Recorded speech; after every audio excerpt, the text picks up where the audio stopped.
અમદાવાદના વટવા રોપડા ચાર રસ્તા પાસેથી પોલીસે કરોડોની કિંમતની વેલ માછલીની ઉલટી સાથે એક યુવકની ધરપકડ કરી। વટવા પોલીસે પેટ્રોલિંગ દરમિયાન ભાવનગરના 27 વર્ષીય ભરત ધુંધળવાને આશરે 1 કિલો 718 ગ્રામ એમ્બરગ્રીસ સાથે દબોચી લીધો, જેની આંતરરાષ્ટ્રીય બજારની કિંમત 1.70 કરોડ રૂપિયા થાય છે।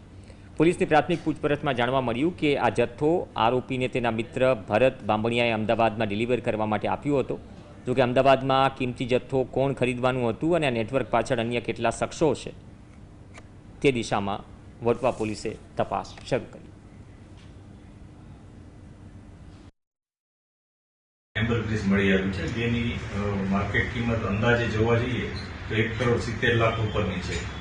આ જે એમ્બરગ્રીસ છે એ પોતે ભરતભાઈ ધુંધળિયા ભરત બાંભણિયા કરીને એક વ્યક્તિ છે કે ભરત બાંભણિયા પાસેથી લાવ્યા હોવાનું અમને જણાવ્યું છે। આજે પકડાયેલ શકમંદ ઈસમ છે કે જેનું નામ ભરત ધુંધળવા છે એ પોતે બિલડી મહુવા તાલુકા ભાવનગર જિલ્લાનો રહેવાસી છે અને ત્યાંથી એ અને એનો મિત્ર જે ભરત બાંભણિયા છે બંને લાવ્યા હતા।